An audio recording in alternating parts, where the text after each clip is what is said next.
মানব খোলস। সময়ের সাথে সাথে একদিন সব কিছুর অবসান ঘটবে। মানবকুলে জন্ম নিয়ে পশুর এই জীবনের অবসানকালে কেউ কেউ বলে উঠবে, আহ, অনেক ভালো মানুষ ছিল। বড় অদ্ভুত, পশুর জীবনে মানুষের সার্টিফিকেট মিলে যায়, কিন্তু হায়, হিসাবের দিন বড় কঠিন হিসাব। হিসেব কষে দেওয়ার মতো কেউ থাকবে না সেদিন।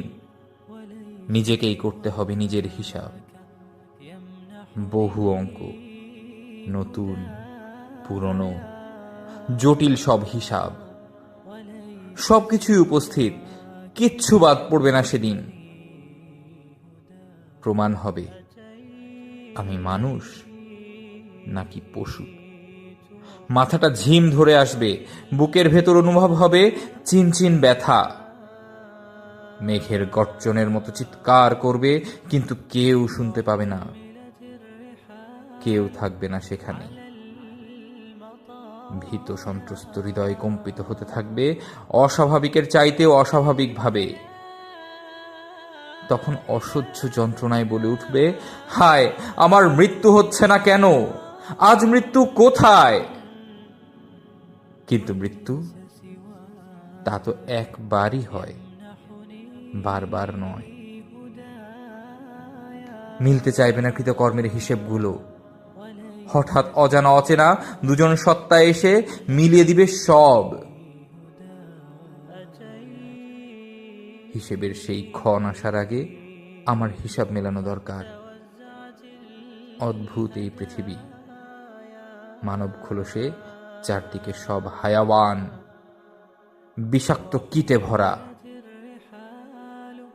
মানব রূপে সত্যিকারের মানবের বড় অভাব আজ সমাজে। শুনেছি তাদের থেকে নাকি আলো প্রতিফলিত হয়, কিন্তু আমি, লোকালয়ে আমি যেমন, আসলেই কি আমি তেমন? না না, তা তো কেবল অভিনয়, নাট্যমঞ্চের নাটকীয়তা। আলো থেকে লক্ষ কোটি মাইল দূরে আমার অবস্থান, নির্জনে একাকী আমি যেমন, সেটাই তো আমার আসল রূপ। জনমানবহীন যেখানে কেউ নেই আমি ছাড়া, সেখানেই তো আমার আসল রূপ প্রকাশ পায়। খোলস খুলে যায় মানব রূপের। চারিদিকে অন্ধকার। আমি দাঁড়িয়ে আছি আয়নার সামনে। কোনো আলো প্রতিফলিত হচ্ছে না আমার থেকে, তবুও দেখা যাচ্ছে আমায়। আহ, কি নোংরা, কি বিচ্ছিরি ভয়ঙ্কর আমার রূপ। কালি পড়তে পড়তে সমস্ত কল্পটাই একটা পচা দুর্গন্ধময় মাংসের টুকরোতে পরিণত হয়েছে। অবাক হয়ে বসে পড়লাম মাটিতে। বিষণ্ণতায় ছেয়ে গেছি আমি। ভাবছি, প্রশ্ন করছি নিজের বিবেকটাকে।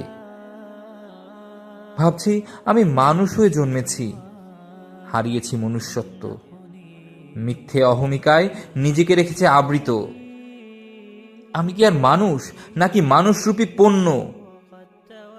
জীবন খাতার হিসেবে দেখি পড়ে আছে শুধু শূন্য।